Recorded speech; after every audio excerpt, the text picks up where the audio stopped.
Hello everyone, welcome back to our channel. Students, आज हम start करने वाले हैं मॉड्यूल नंबर 3 का पार्ट ए। आज हम उसका सिलेबस डिस्कस करेंगे और एक छोटा सा टॉपिक जो है फर्स्ट वाला वो हम कवर करते हुए चलेंगे आज।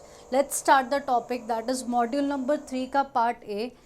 सिलेबस देखते हैं, थोड़ा सा बड़ा ज़रूर है बट बहुत ही आसान सिलेबस है। जो हमारे मेजर नए नए टॉपिक्स थे वो ऑलमोस्ट हमारे सारे ख़त्म हो चुके हैं। ठीक है, सो एक बार सिलेबस देख लेते हैं। सबसे पहले हमारे पास सिलेबस में क्या है, एस्थेटिक्स है। ठीक है, एस्थेटिक्स में हम क्या कवर करेंगे, हम देखेंगे उसके मीनिंग्स एंड कॉन्सेप्ट्स को।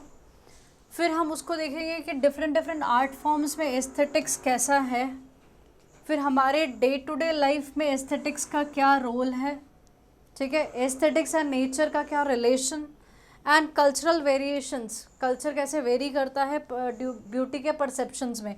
तो ये सारे के सारे जो 5 पॉइंट्स है we will be discussing in aesthetics. फिर है हमारे पास एंशिएंट स्पोर्ट्स। एंशिएंट स्पोर्ट्स में हमारे पास 3 टॉपिक्स है कवर करने के लिए।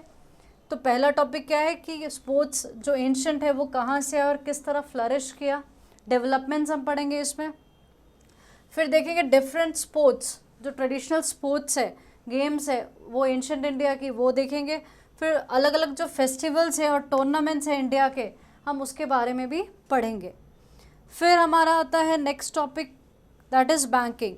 बैंकिंग में different types of banks in India, हमारे बहुत अलग अलग टाइप्स ऑफ बैंक्स हैं। जैसे डेवलपमेंट बैंक्स हो गए, कमर्शियल बैंक्स है, आरबीआई है, सेंट्रलाइज्ड बैंक, सेंट्रल बैंक है। तो ये सारे टाइप्स ऑफ बैंक्स हम कवर करेंगे।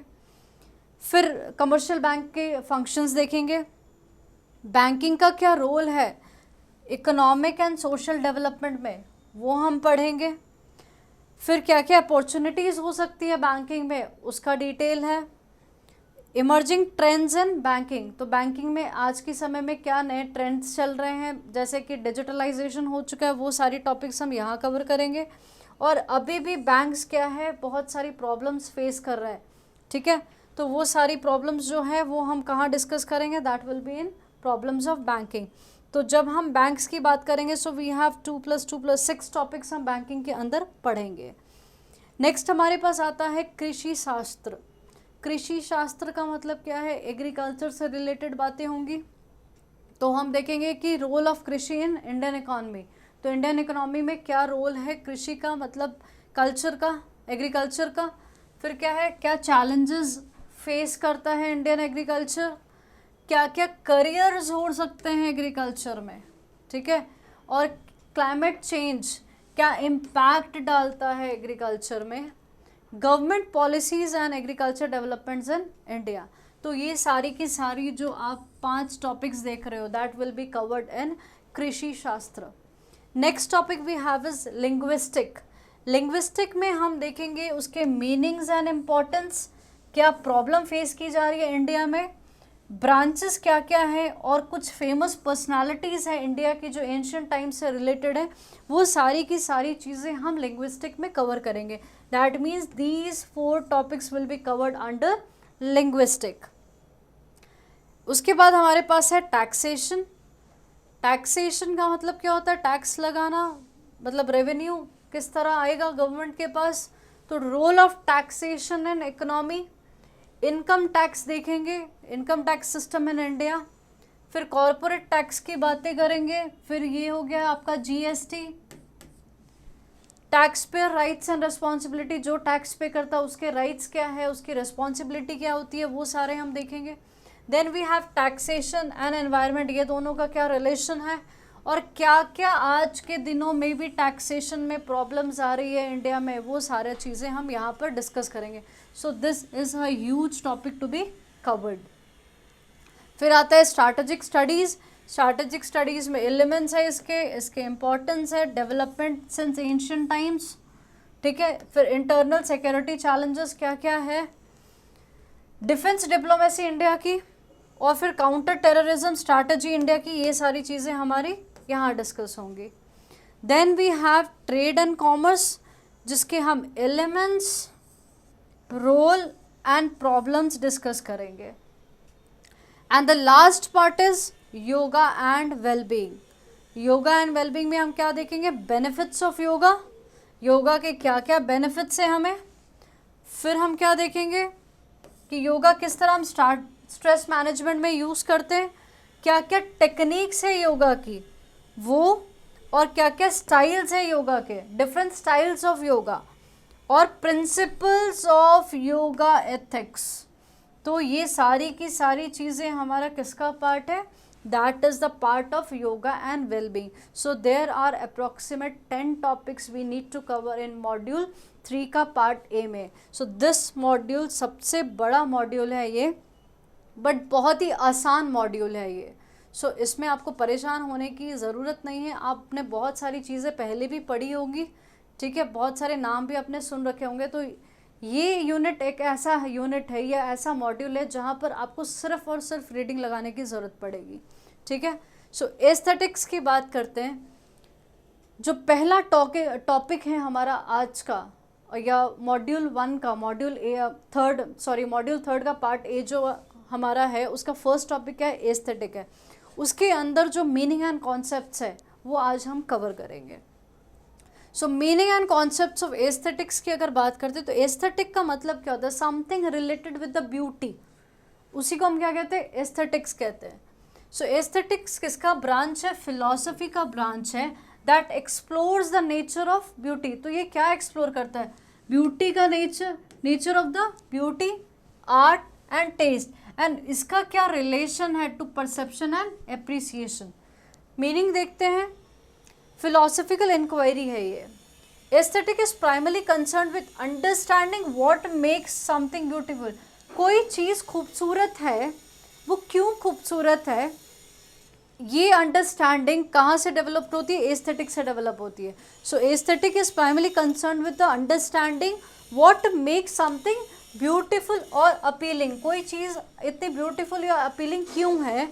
एग्जामिनिंग द कॉन्सेप्ट्स, कौन कौन से एग्जामिन करती है कॉन्सेप्ट्स को? Beauty, harmony and the nature of art itself. ये एक सब्जेक्टिव एक्सपीरियंस है। कौन सा एक्सपीरियंस है? सब्जेक्टिव एक्सपीरियंस है। क्या हम ऑब्जेक्टिविटी की बात कर रहे हैं? नहीं। हम एग्जैक्ट 100% वैलिडेशन की बात कर रहे हैं? नहीं।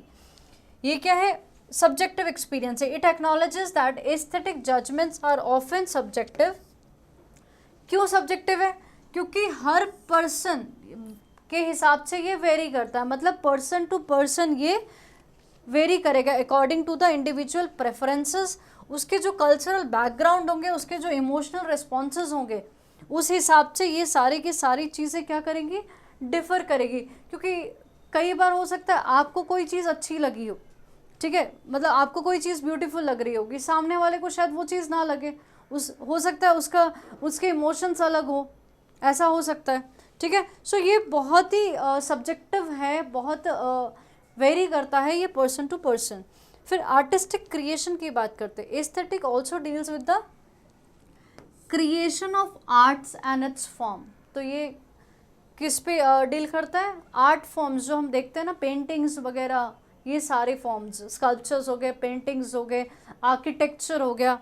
तो आर्टिस्टिक क्रिएशन में भी ये डील करता है, इंक्लूडिंग किस तरह आर्टिस्ट अपने आप को एक्सप्रेस करता है, ठीक है, हाउ आर्टिस्ट एक्सप्रेस देमसेल्व्स। क्या वो टेक्निक यूज़ करके वो पेंटिंग बना रहे हैं, वो ब्रश का इस्तेमाल किस तरह कर रहे हैं, कौन सा कलर पैलेट यूज़ कर रहे हैं, किस तरह का कलर वो यूज़ कर रहे हैं, एंड द मैसेजेस और emotions conveyed through their work.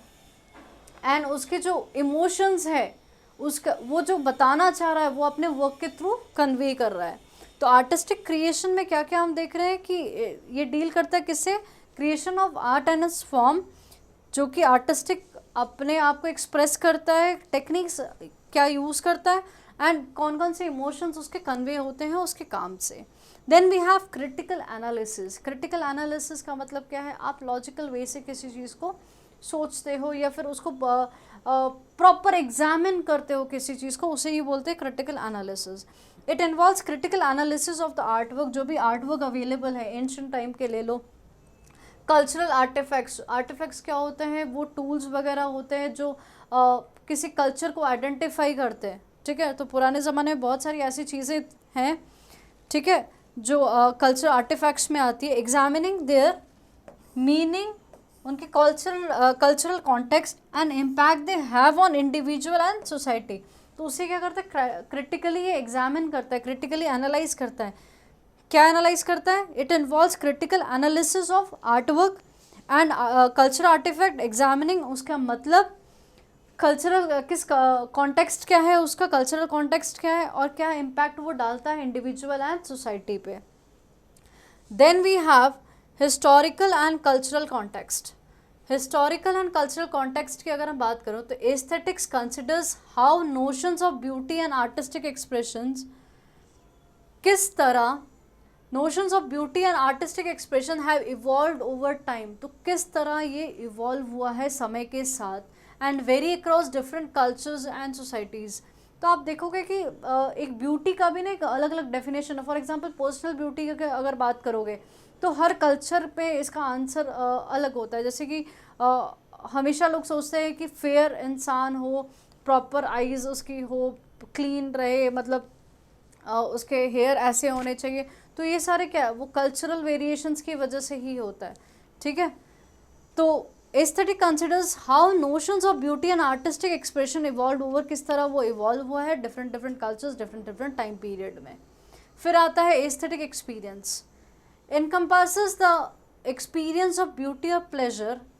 Aesthetic experience क्या है? वो एक्सपीरियंस जो कि कहाँ से आया है, एक्सपीरियंस ऑफ द ब्यूटी और प्लेजर कहाँ से आया, आर्ट से, नेचर से, या फिर कोई भी object that एलिसिट्स an aesthetic response, जो कि वो सारे ऑब्जेक्ट जो कि एस्थेटिक रिस्पॉन्स देते हैं। Then we have interdisciplinary study.